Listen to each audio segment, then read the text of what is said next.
So ఎప్పుడైతే ఈ విరోధం వచ్చినప్పుడు జుట్టు జరుపుకొని కొట్టుకోవాలని అర్థం కాదు. మీరు అసత్యాన్ని వదిలిపెట్టి సత్యంలోకి రండి అని ఆహ్వానం అది. అంటే కుటుంబం నుండి విడిపోండి అని. నో, మిగిలిన ముగ్గురు కూడా సత్యాన్ని అంగీకరిస్తే ఇప్పుడు అందరూ ఒకటిగానే ఉంటారు. వాళ్ళు ఎందుకు అంగీకరించాలి? అంటే ఇప్పుడు మీరు అంగీకరించారు ఫర్ సపోజ్, మీరు తెలుసుకున్నారా లేకుంటే మీకు ఇష్టమయ్యో మీరు అంగీకరించారు, మీరు అంగీకరించారు అని చెప్పేసి వాళ్ళు కూడా అంగీకరించాలని రూల్ లేదు కదా. రూల్ లేదు, కానీ అవసరం అయితే ఉంది. తెలియపరచండి.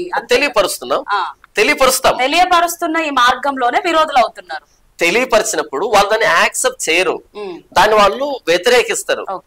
ఇప్పుడు అంతవరకు ఓకే, మీ భావజాలం మీది మా భావజాలం మాది ఓకే, కానీ అందరం కలిసి ఉన్నప్పుడు 5 మంది ఒకే పని చేయాలంటే కుదరదు. అప్పుడు 5 మంది ఒకే పని చేయరు. అప్పుడు ఖచ్చితంగా వీళ్ళ మధ్య ఒక సపరేషన్ అనేది ఏర్పడుతుంది. అంతెందుకు, మా చెల్లి యేసుప్రభువు నమ్ముకొని మా ఇంటికి వచ్చినప్పుడు నేను మా నాన్న ఇద్దరు కలిసి తను వ్యతిరేకించాం, కానీ మేము ముగ్గురు కలిసే ఉన్నాం.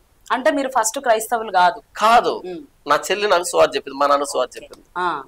అలా మేము యేసుప్రభువుని అంగీకరించాం. తర్వాత కాలం తాను మరణించిన రోజు రాత్రి నేను యేసుప్రభువుని అంగీకరించాను. ఎప్పుడైతే యేసుక్రీస్తు ప్రభువు గురించి అవతలి వాళ్ళకి మనం ప్రకటిస్తున్నామో అప్పుడు ఖచ్చితంగా విరోధులుగా మారుతారని బైబిల్ గ్రంథం అయితే చెప్తుంది. విరోధులుగా మారుతారన్నది ఒక నెగిటివ్ సెంటెన్స్. మీరు అన్నారు కదా సార్, ఇప్పుడు ఫర్ సపోజ్ ఆ రాజు సార్ ఉన్నారు, వాళ్ళ సత్యంలో నడుస్తున్నారు, నేను సత్యంలో ఉన్నా అనుకోండి, క్రిస్టియానిటీలో ఉన్నాను. క్రిస్టియానిటీ గురించి నేను వెళ్ళి ఆ రాజు సార్కి చెప్పినప్పుడు ఆయనకు నా మీద కోపమే వస్తుంది కదా. అంటే